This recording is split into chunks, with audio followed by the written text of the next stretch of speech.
Innal hamdalillah nahmaduhu wa nasta'inuhu wa nastaghfiruh wa na'udzu billahi min shururi anfusina wa min sayyiati a'malina. Man yahdihillahu fala mudilla lahu wa man yudlil fala hadiya lahu. Asyhadu an la ilaha illallah wahdahu la syarika lahu wa asyhadu anna Muhammadan abduhu wa rasuluhu la nabiyya ba'da. Allahumma salli ala Muhammad wa ala ali Muhammad. Qala Allah ta'ala fi kitabihil aziz. Na'udzu billahi minasy syaithanir rajim. Bismillahirrahmanirrahim. Ya ayyuhalladzina amanu taqullaha haqqa tuqatih wa la tamutunna illa wa antum muslimun. Wa qala fi ayatin ukhra wasalli li rabbika wanhar. Ayuhan nas usikum bi nafsi bi taqwallahi wa ta'atihi faqad fazal muttaqun. Kaum muslimin sidang jamaah Jumat yang dimuliakan Allah Subhanahu wa taala. Bersyukur kita kepada Allah dan mengucapkan alhamdulillah sampai hari ini di awal Zulqa'dah 1447 Hijriah kita masih diberi kesempatan untuk mengerjakan di antara kewajiban sebagai seorang muslim salat Jumat berjamaah. Mudah-mudahan kita istiqomah di atas ketaatan ini hingga akhir hayat. Amin ya rabbal alamin. Salawat dan salam tak lupa pula kita haturkan kepada junjungan alam Nabi besar Muhammad sallallahu alaihi wasallam. Allahumma salli ala Muhammad wa ala ali Muhammad. Melalui mimbar yang mulia ini, khatib berpesan kepada diri khatib sendiri dan kepada seluruh jamaah. Mari senantiasa kita tingkatkan iman dan takwa kita kepada Allah Subhanahu wa taala. Kaum muslimin sidang jamaah Jumat yang dimuliakan Allah Subhanahu wa taala. Tak terasa waktu berjalan begitu cepat. Rasanya baru kemarin kita meninggalkan bulan suci Ramadan, sekarang sudah sampai di bulan Zulqa'dah. Sebentar lagi kita akan masuki bulan mulia, bulan besar, yaitu bulan Zulhijjah. Di hadapan kita telah menunggu sekian banyak amalan-amalan yang mesti kita kerjakan. Di antara amalan itu ialah menyembelih hewan kurban. Allah Subhanahu wa taala berfirman, a'udzubillahi minasyaitonir rajim, fasholli li rabbika wanhar. Maka hendaklah kalian salat terhadap Tuhanmu Allah Subhanahu wa taala, lalu kemudian hendaklah kalian berkurban. Seorang muslim yang diberi kemampuan finansial oleh Allah, tidak cukup baginya salat. Salat hubungannya dengan Allah Subhanahu wa taala, bukan hubungan sosial, bukan hubungan antar sesama. Makanya di situ Allah katakan, setelah kalian salat hendaklah kalian berkurban. Bagi orang yang mampu, maka kurban hukumnya wajib. Dalam sabda Nabi yang lain, Rasul katakan, man wajada sa'atan, siapa yang memiliki kemampuan berkurban, falam yudhhi, lalu dia tidak mau berkurban, fala yaqrabanna musallana, jangan datang ke masjid-masjid, jangan dekat ke musalla kami, jangan mengaku sebagai seorang muslim yang taat kalau kalian mampu untuk berkurban sementara kalian tidak mau berkurban. Hari ini banyak mengatakan, kami tak mampu berkurban, kami tidak sanggup untuk berkurban. Katakan kepada orang itu, Anda bohong, Anda pendusta. Tak mungkin Anda tak sanggup. Mengapa? Karena untuk beli handphone 10 juta ringan. Sekali makan di rumah makan 200-300 ribu enteng.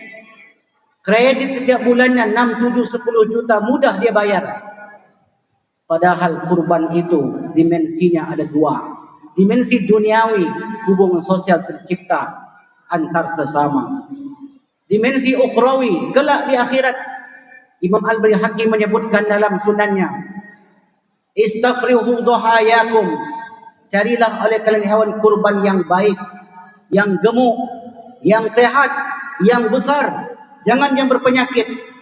Fa innaha matayakum ala sirat, Karena hewan kurban kalian itu akan menjadi kendaraan kalian di atas titian sirat. Kalau di dunia kita mati-matian untuk membeli kendaraan dan kita rela meninggalkan ibadah-ibadah, kita rela menghabiskan waktu kita pergi pagi pulang petang, beras keringat banting tulang, tak tahu mana yang halal mana yang haram, lalu kemudian untuk mendapatkan kendaraan dunia yang bersifat sementara, berapa tahun kita sanggup memakainya? Paling lama 15 tahun. Itu pun kita sudah tak memakainya lagi, sudah uzur. Tetapi ada kendaraan kelak di akhirat yang Allah siapkan untuk orang-orang yang beriman, orang-orang yang terpanggil hatinya untuk berkurban. Mulai hari ini camkan dalam diri kita, saya mesti berkurban. Saya tidak mau lagi menjadi peserta, menjadi orang yang hanya meminta daging kurban. Nama saya harus tertulis di dinding-dinding masjid. Saya mesti berkurban. Ma'amila, tidak ada amalan ahabbu yang paling cintai ilallahi subhanahu wa ta'ala, oleh Allah subhanahu wa ta'ala, yauman nahri, hari ibadah kurban, daripada min ihraqid dam, daripada menumpahkan darah. Yang dimaksudkan Rasul dalam riwayat Imam Tirmizi ini ialah berkurban. Oleh karena itu sidang jamaah Jumat yang dimuliakan Allah subhanahu wa ta'ala, jangan sampai tahun ini kita lewatkan begitu saja tanpa kita menjadi peserta kurban. Jangan sampai tahun ini kita biarkan waktu berlalu begitu saja. Sudah banyak cara pengurus-pengurus masjid untuk mengajak kita berkurban.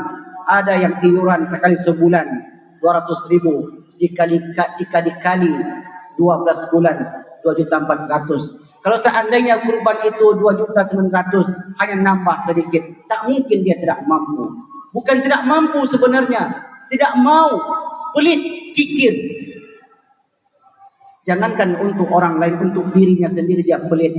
Padahal kalau kita lihat hadis-hadis Nabi, man nafasa an mu'minin kurbatan min kurabid dunya, siapa yang melapangkan kesulitan saudaranya di dunia, nafasallahu anhu kurbatan min kurabi yaumil akhirah, Allah akan lapangkan kesulitannya di akhirat. Apa yang dimaksudkan dilapangkan dalam hadis ini? Allah akan mudahkan perjalanan di akhirat kelak.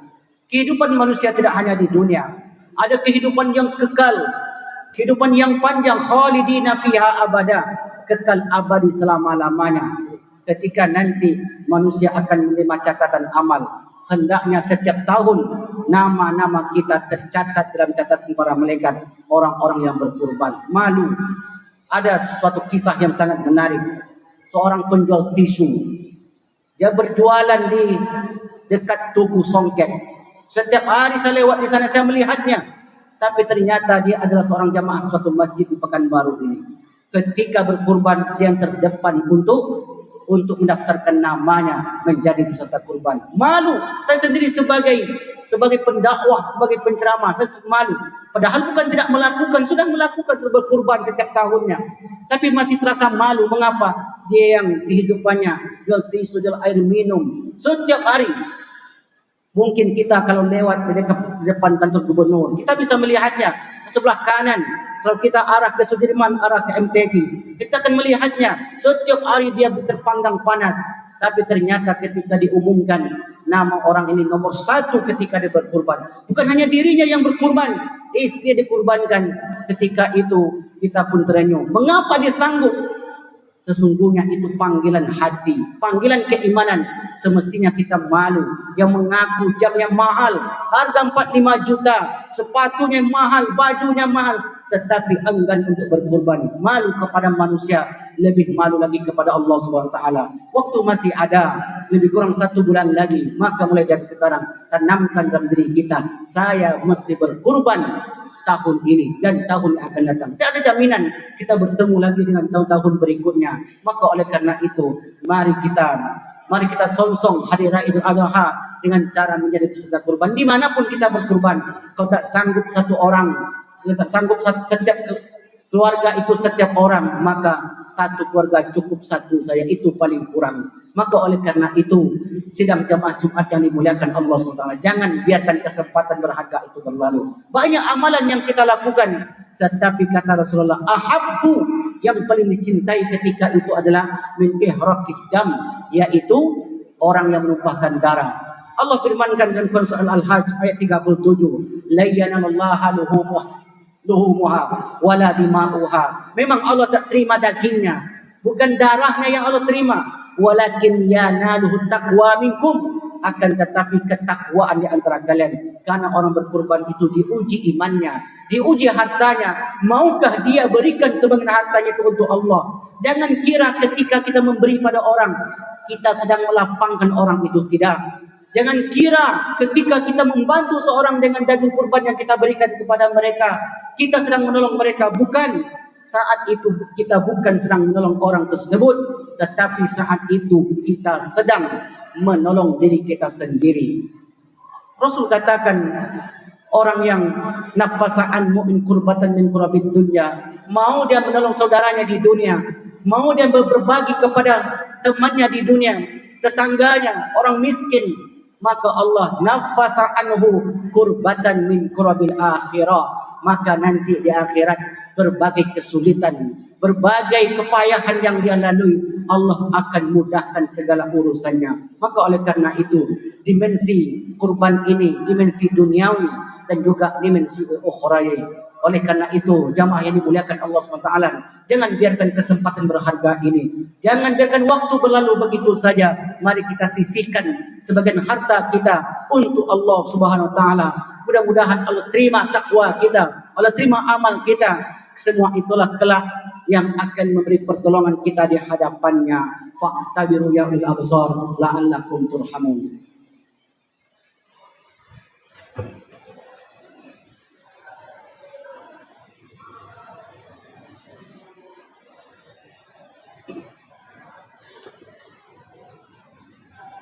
Innal hamdalillah nahmaduhu wa nasta'inuhu wa nastaghfiruh wa na'udzu billahi min shururi anfusina wa min sayyiati a'malina. Man yahdihillahu fala mudhillalah wa man yudlil fala hadiyalah. Asyhadu an la ilaha illallah wahdahu la syarikalah wa asyhadu anna Muhammadan abduhu wa rasuluhu la nabiyya ba'da. Allahumma salli wa sallim ala habibina Muhammad sallallahu alaihi wasallam. Ayuhan nas, usikum bi nafsi bi taqwallah wa ta'atihi faqad fazal muttaqun.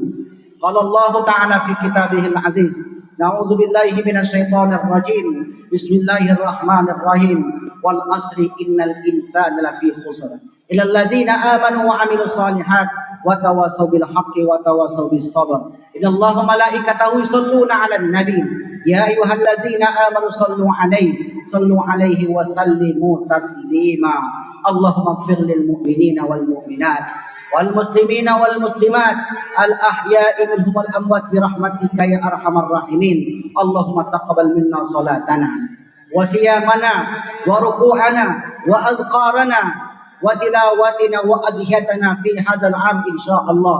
Allahumma taqabbal a'malana ya arhamar rahimin wa tammim taqsirahu bi rahmatika ya mujibas sa'ilin. Allahumma ansur ikhwanana al mujahidin al mazlumin wal mustada'afin fi Palestin wa fi Gaza wa fi Iran wa fi kulli budan wal makan min masyariqiha ila magharibiha ya arhamar rahimin. Allahumma anzil sakinata wal barakata wassalamata ala hadhil jama'ati masjid at-taqwa ya arhamar rahimin. Rabbana atina fid dunya hasanah wa fil akhirati hasanah wa qina adzabannar. Ibadallah, innallaha ya'muru bil adli wal ihsan wa ita'il qurba wa yanha 'anil fahsya'i wal munkari wal baghi ya'izukum la'allakum tadhakkarun. Fadhkurullaha yadhkurkum washkuruhu ala ni'amihi yazidkum wa la dzikrullahi akbar. Aqimis shalah.